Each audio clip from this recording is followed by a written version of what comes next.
Après l'accident, mes jambes ont cessé de fonctionner. Mon mari a cessé de me regarder comme sa femme, comme si j'étais un problème qu'il ne voulait plus porter. Ma belle-mère m'a à peine donné une semaine avant de décider que je n'avais plus ma place. Elle a dit que j'étais une honte pour le nom de leur famille, juste devant mes 4 enfants. Je n'ai rien dit. J'ai rassemblé ce que je pouvais transporter dans un seul sac, j'ai pris la main de mes enfants, et je suis sortie de cette maison, sur mes 2 béquilles. Ce qui s'est passé ensuite? L'année où mon propre frère nous a aussi tourné le dos. L'année où mes enfants et moi avons vécu dans un foyer pour femmes, avec rien d'autre que 2 sacs pour nous tous. L'année où personne ne voulait embaucher une femme qui ne pouvait pas se tenir debout derrière un comptoir. L'année où j'ai bâti quelque chose à partir de rien. C'est l'histoire que personne dans cette famille ne pensait que je vivrais assez longtemps pour raconter. Mon nom est Asolde Rutherford et avant l'accident, j'étais le genre de femme que les gens qualifiaient de chanceuse.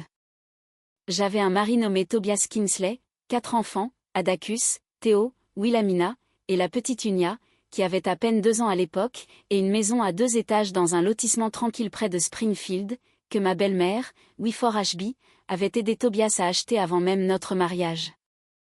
Elle ne me laissait jamais l'oublier. À chaque dîner, à chaque fête, elle trouvait un moyen de me rappeler que les murs qui m'entouraient appartenaient à son fils, par extension, à elle. Je n'ai pas grandi dans l'opulence. Mes parents sont décédés au début de ma vingtaine, à moins d'1 an d'intervalle. Et la seule famille qui me restait était mon grand frère, Desmond. Desmond et moi n'avons jamais été proches, pas de la manière dont des frères et sœurs sont censés l'être, mais il était de mon sang. Et le sang était censé signifier quelque chose. Je me suis accrochée à cette croyance bien plus longtemps que je n'aurais dû. Pendant 9 ans, j'ai été une bonne épouse. J'ai entretenu la maison. J'ai élevé les enfants. J'ai souri face aux commentaires de Winterfred sur la façon dont une femme venue de nulle part avait mis la main sur un homme comme son fils. Je me disais que mes origines importaient peu, car j'avais bâti une famille, et une famille était censée être permanente. J'avais tort sur ce point aussi. C'est un mardi d'octobre que tout a basculé. Je rentrais à la maison après être allé chercher Wilhelmina et Théo à leur leçon de piano, quand un camion a grillé un feu rouge et a percuté le côté conducteur de ma voiture. Je ne me souviens pas de grand-chose de l'impact lui-même, juste le bruit du verre, puis plus rien. Et puis, je me suis réveillée dans un lit d'hôpital 3 jours plus tard, avec un médecin qui m'expliquait, d'une voix qui s'efforçait d'être douce, que les dommages à ma colonne vertébrale signifiaient que je ne remarcherais probablement pas sans une rééducation considérable, si tant est que je puisse remarcher un jour. Wilhelmina et Théo allaient bien. Des bleus, une côte fêlée pour Théo, rien qui ne guérirait pas en quelques semaines. Je me souviens avoir été reconnaissante pour cela, avant même d'avoir eu le temps de réaliser ce qui m'était arrivé. Mes enfants étaient en sécurité.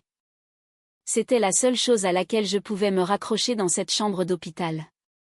Tobias est venu me voir tous les jours la première semaine. Il me tenait la main. Il me disait que tout irait bien. Il disait aux enfants que leur mère était forte et qu'elle remarcherait. Je l'ai cru parce que je voulais le croire. Je ne comprenais pas encore que les paroles d'un homme dans une chambre d'hôpital et les actions de ce même homme, une fois que la crise s'installe dans le quotidien, révèlent parfois 2 hommes entièrement différents. La 3e semaine, ces visites se sont faites plus courtes. La 5e semaine, elles se sont faites moins fréquentes.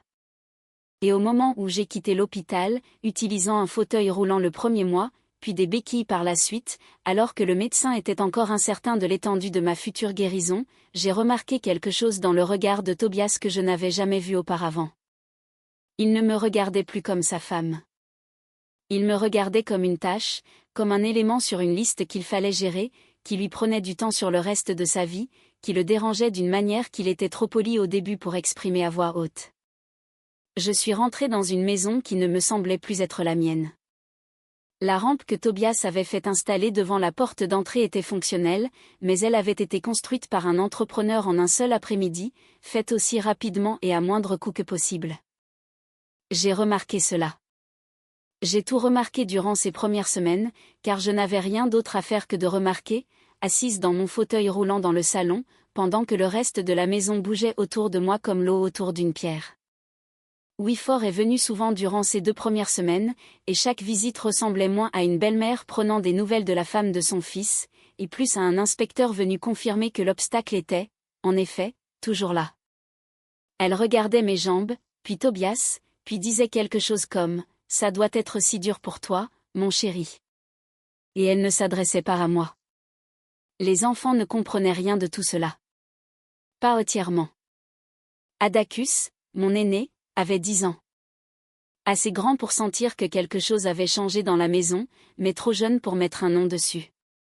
Il a commencé à m'aider plus qu'un garçon de son âge n'aurait dû le faire, m'apportant de l'eau, ajustant mes oreillers, montant la garde près de ma chaise comme s'il savait, d'une manière ou d'une autre, que j'avais besoin de protection. Yunia était trop jeune pour comprendre autre chose que le fait que sa mère ne pouvait plus courir après elle dans le jardin, et elle pleurait parfois quand je ne pouvais pas la soulever comme avant. J'ai commencé la kinésithérapie 2 fois par semaine, conduite par un voisin puisque Tobias semblait toujours avoir une réunion ou une excuse. Les progrès étaient lents. De petits mouvements dans mes orteils, puis mes chevilles, puis finalement assez de force pour me tenir debout avec un support pendant quelques secondes. Le thérapeute m'a dit qu'une telle guérison pouvait prendre des années, et que certains patients retrouvaient une mobilité quasi complète avec de la détermination, tandis que d'autres non. Personne ne pouvait rien me promettre, sauf que baisser les bras signifiait un échec certain, et qu'essayer n'offrait qu'une chance. J'ai choisi d'essayer. Certaines nuits, après que les enfants se soient endormis, je restais éveillée dans la chambre que Tobias et moi partagions encore techniquement, bien qu'il ait commencé à dormir sur le canapé pour me donner plus de place. Et je me remémorais la femme que j'étais, celle qui montait les escaliers 4 à 4 pour voir un bébé qui pleurait, celle qui restait des heures dans la cuisine à préparer le dîner sans penser une seconde à ses propres jambes. Je la pleurais en silence dans le noir, car je ne savais pas encore comment la pleurer autrement. Je ne savais pas encore que le sol sur lequel j'essayais de me tenir était sur le point d'être complètement retiré sous mes pieds. C'est arrivé un dimanche soir, 4 mois après l'accident. Je m'en souviens parce que Yunia venait d'avoir 3 ans, et nous avions eu un petit gâteau pour elle cet après-midi-là, et pendant quelques heures, la maison avait semblé presque normale à nouveau. Puis Winterford est arrivée à l'improviste, comme elle le faisait toujours, et a demandé à parler à Tobias seul dans la cuisine. Je n'étais pas censée entendre ce qu'il disait, mais mon fauteuil roulant avait des roues qui ne s'annonçaient pas toujours comme le font des pas. Et j'ai roulé assez près de la porte de la cuisine pour entendre la voix de ma belle-mère, basse et tranchante, dire à son fils qu'il était jeune, qu'il avait bâti une belle carrière, qu'il ne devrait pas passer les 30 prochaines années à pousser le fauteuil roulant d'une femme qui ne contribuerait peut-être plus jamais à cette famille. Elle a utilisé le mot « fardeau ». Elle l'a utilisé plus d'une fois. Je suis restée assise là dans le couloir, figée, attendant d'entendre mon mari me défendre. J'ai attendu qu'il dise à sa mère que j'étais toujours sa femme, que je lui avais donné 4 enfants, que, dans la maladie comme dans la santé, avait signifié quelque chose quand nous l'avions prononcé. Au lieu de cela, j'ai entendu le silence, un long silence accablant, suivi par Tobias disant doucement qu'il ne savait plus quoi faire, qu'il se sentait piégé, qu'il aimait ses enfants, mais qu'il n'était pas sûr de pouvoir continuer à vivre comme ça. Je suis retournée au salon avant qu'il ne découvre que j'avais entendu. Et je suis restée assise là, avec les restes du gâteau d'anniversaire de Yunia devant moi, et j'ai compris, avec une clarté presque paisible, que mon mariage était déjà terminé. Il avait pris fin dans cette cuisine, avec des mots prononcés à mon sujet plutôt qu'à moi. Ce qui a suivi n'était que les formalités administratives de cette fin, déguisées en toute autre chose. La conversation finale a eu lieu exactement 1 semaine plus tard. Wifor est revenue, cette fois avec la sœur de Tobias, comme si elle avait besoin d'un témoin ou de renfort.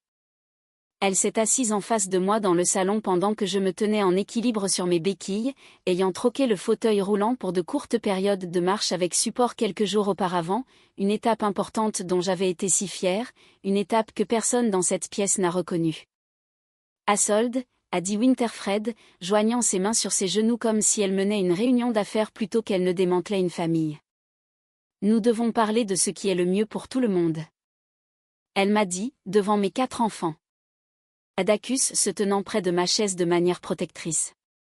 Théo confus. Wilhelmina pleurant avant même que quiconque ait expliqué ce qui se passait. Et Yunia, trop jeune pour comprendre mais sentant assez la tension pour commencer à gémir. Que j'étais devenue une honte pour le nom de la famille. Qu'une femme qui ne pouvait pas se tenir sur ses deux jambes n'avait rien à faire en travers du chemin de l'avenir de son fils. Que je devais penser à ce qui était juste pour Tobias, qui m'avait tout donné, et considérer qu'il était peut-être temps pour moi d'aller vivre ailleurs pendant que je mettais de l'ordre dans mes affaires. J'ai regardé Tobias. Je lui ai donné toutes les chances à ce moment-là de dire quelque chose, n'importe quoi, pour contredire sa mère, pour lui rappeler que j'étais sa femme et la mère de ses enfants, et que cette maison était encore, légalement et moralement, la mienne aussi. Il a regardé le sol. Il n'a rien dit. Son silence était la chose la plus assourdissante que j'ai jamais entendue. Je n'ai pas crié. Je n'ai pas supplié.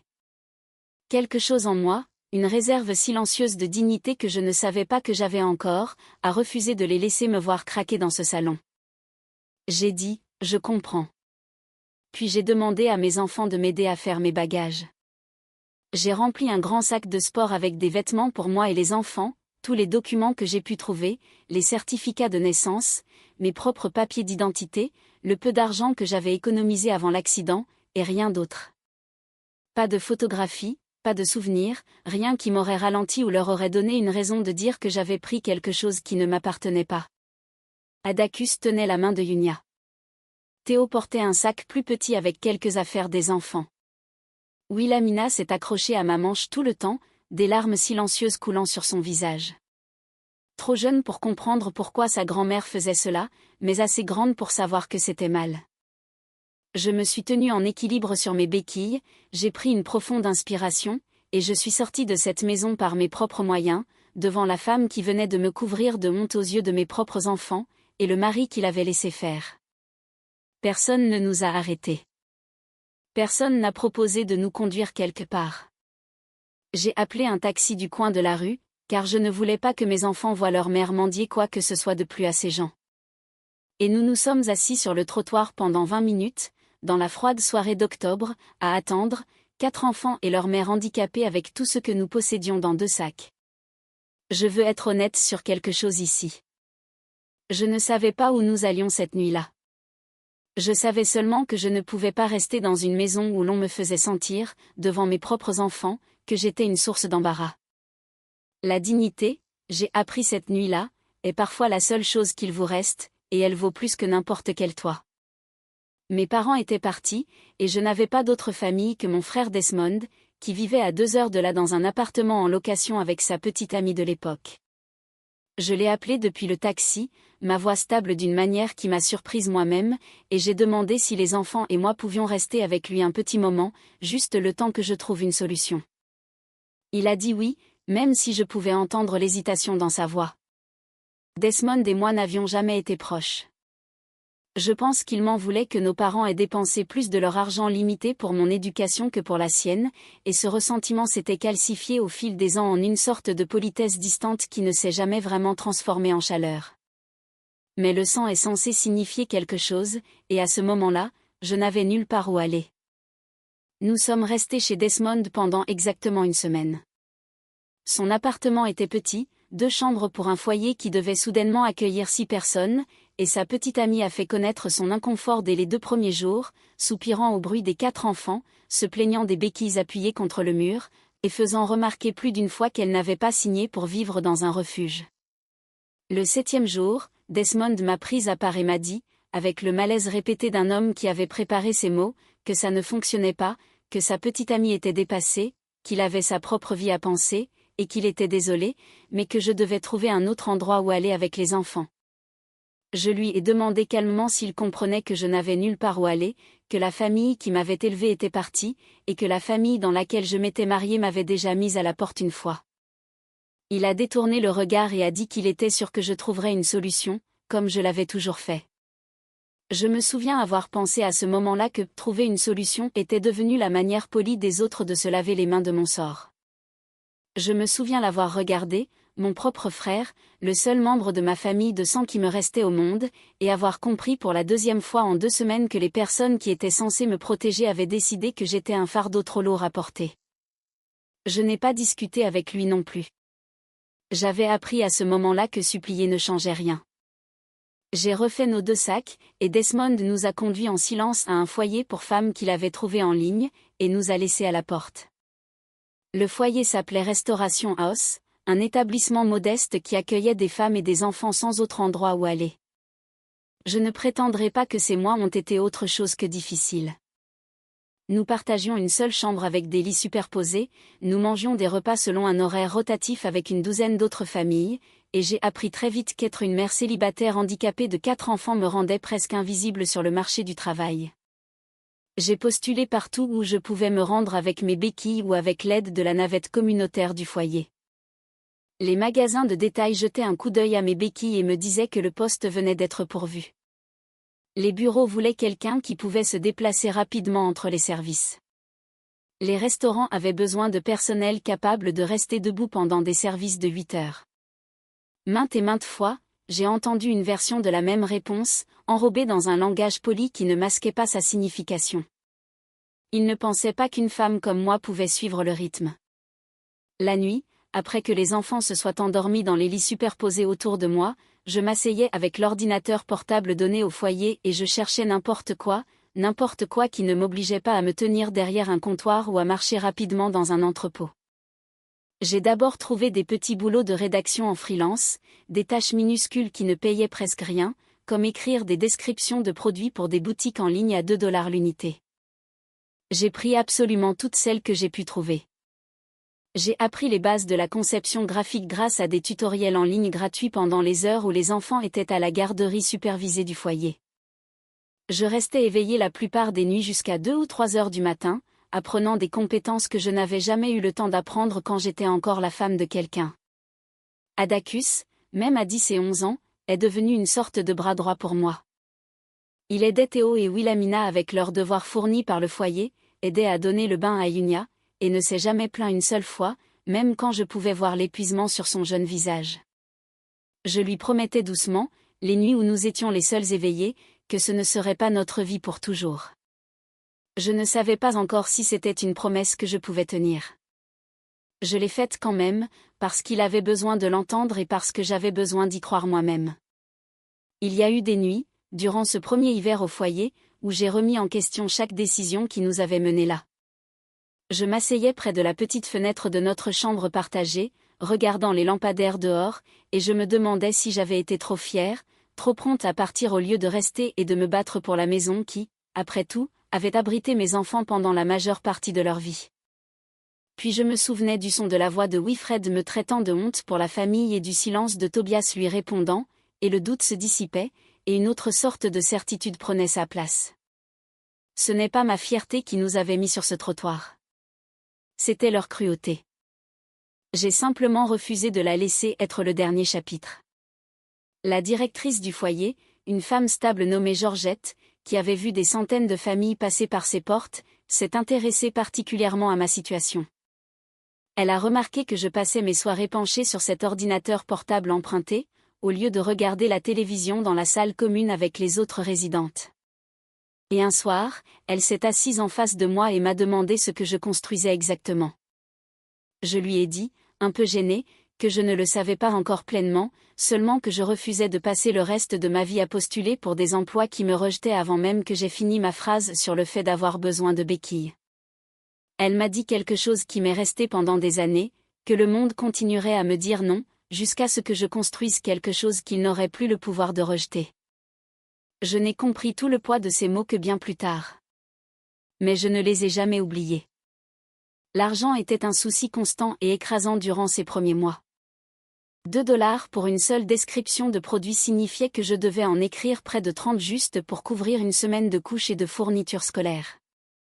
J'ai sauté des repas plus souvent que je ne veux l'admettre, disant aux enfants que j'avais déjà mangé, pour qu'il y ait assez dans leurs assiettes. Yunia, heureusement trop jeune pour se souvenir de tout cela, n'a jamais manqué d'un estomac plein. C'était la seule règle que je ne me suis jamais permise d'enfreindre, peu importe à quel point le reste de notre vie était devenu précaire. Le travail en freelance a grandi lentement, de la même manière qu'un feu grandit à partir d'une seule étincelle si l'on est assez patient pour le nourrir. En un an, j'avais constitué une petite mais solide liste de clients qui avaient besoin de contenu de site web, de description de produits, et finalement de texte marketing complet. J'ai appris à négocier les tarifs au lieu d'accepter ce qui m'était offert. J'ai appris à me présenter non pas comme une femme handicapée cherchant la pitié, mais comme une professionnelle qui livrait un travail de qualité à temps, à chaque fois. Nous avons quitté le foyer après 14 mois pour un petit appartement de 2 chambres. Tous les 5, car nous étions juste moi et les 4 enfants, entassés, mais c'était à nous. Je me souviens avoir pleuré la première nuit où nous y avons dormi. Pas de tristesse cette fois, mais de quelque chose de plus proche du soulagement.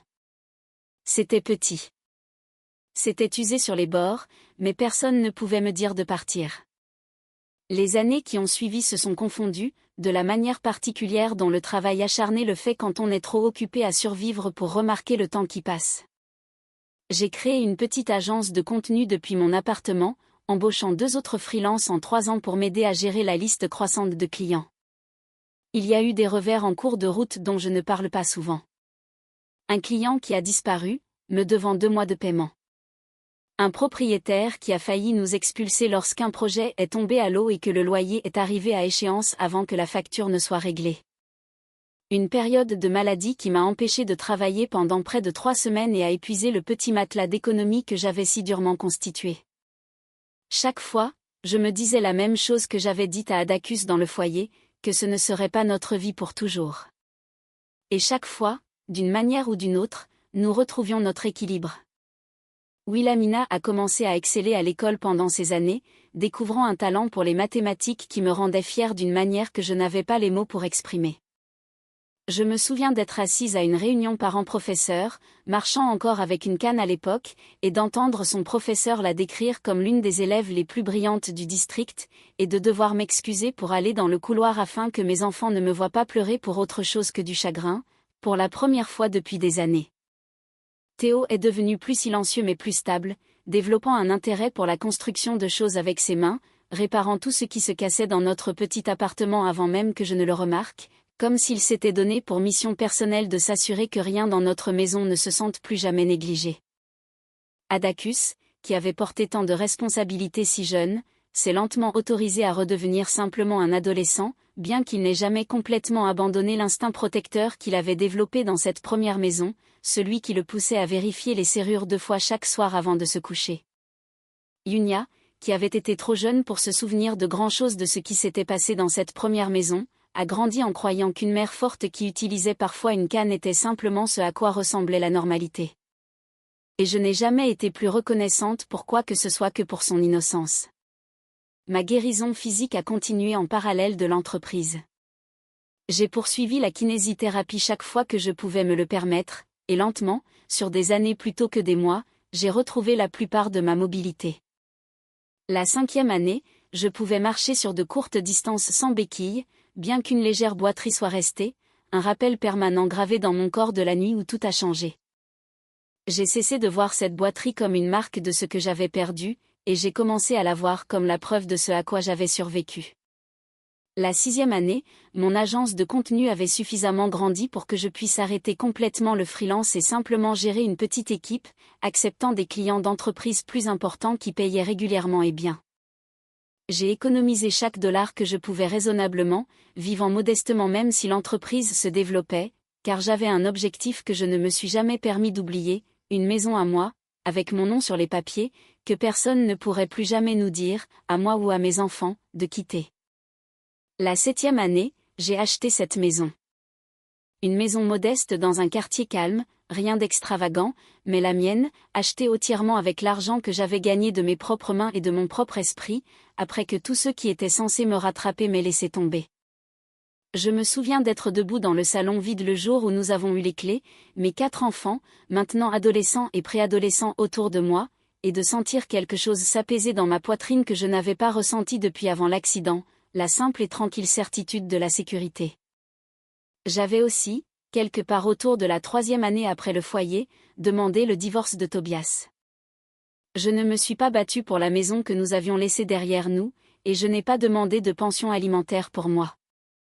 J'ai seulement demandé ce qui était juste pour les enfants, et je l'ai demandé par le biais du système juridique, calmement et sans le mélodrame que Wilfred avait probablement attendu d'une femme qu'elle avait un jour qualifiée d'indigne du nom de la famille. Tobias a signé les papiers sans contester.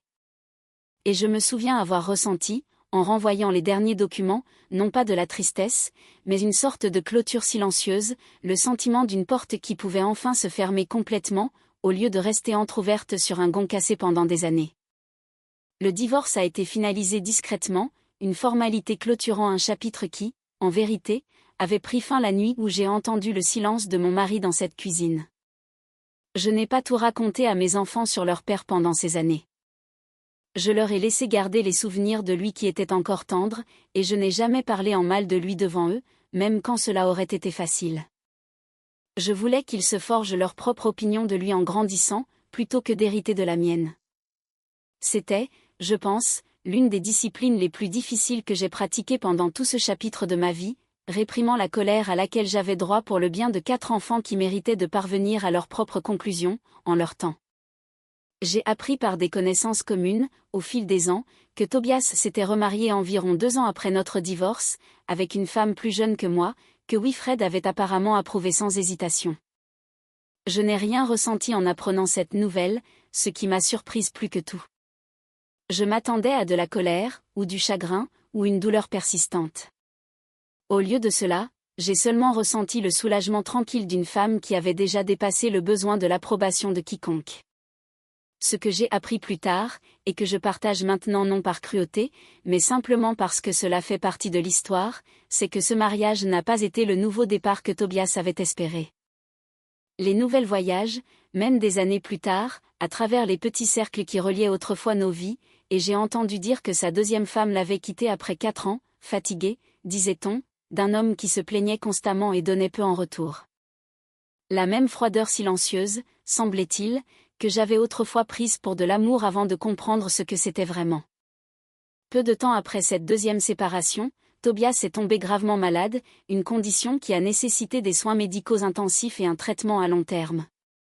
Wilfred, alors âgée et de plus en plus dépendante de son fils pour son soutien, s'est retrouvée à devoir s'occuper de lui, la même épreuve qu'elle avait un jour jugée trop lourde pour que je la porte. Je ne me réjouis pas de sa maladie, sincèrement. Mais je mentirais si je disais qu'il n'y avait pas une étrange et silencieuse justice à voir la famille qui m'avait un jour rejeté pour ma faiblesse, lutter maintenant pour se soutenir mutuellement à travers la leur. J'ai 41 ans maintenant. Je dirige une entreprise qui emploie 6 personnes. Je suis pleinement propriétaire de ma maison, et je marche avec seulement la plus légère des boiteries, celle que la plupart des gens ne remarquent même pas, à moins de savoir où regarder. Mes enfants s'épanouissent. Adacus étudie l'ingénierie. Théo fabrique des meubles, un métier dont il est fier. Wilhelmina est en bonne voie pour obtenir une bourse en mathématiques, et Yunia, maintenant adolescente, ne comprend toujours pas tout à fait à quel point nous avons failli ne plus rien avoir du tout. Et j'ai l'intention de préserver cela aussi longtemps que je le pourrai. Je pense souvent à cette nuit sur le trottoir, 4 enfants et une femme en béquille, attendant un taxi dans le froid. Je pense à quel point j'étais certaine, à ce moment-là, que nous avions tout perdu. Ce que je comprends maintenant, avec des années de distance, c'est que nous n'avions pas tout perdu. Nous n'avions perdu que les gens qui ne nous soutenaient jamais vraiment pour commencer. J'ai bâti une vie de mes propres mains après que les gens qui se disaient ma famille aient décidé que mon corps me rendait jetable. Je n'ai plus d'amertume à ce sujet. Pas vraiment. Je suis simplement certaine. D'une manière dont je n'ai jamais été plus certaine de quoi que ce soit, que je n'ai besoin de la permission de personne pour être digne d'amour, de respect, ou d'un foyer. Alors, je vous laisse avec ceci. Si les personnes qui sont censées vous soutenir le plus fort sont les premières à vous laisser tomber, qu'est-ce que cela vous apprend sur la force que vous aviez en vous depuis le début, celle qu'ils n'avaient même jamais remarquée ?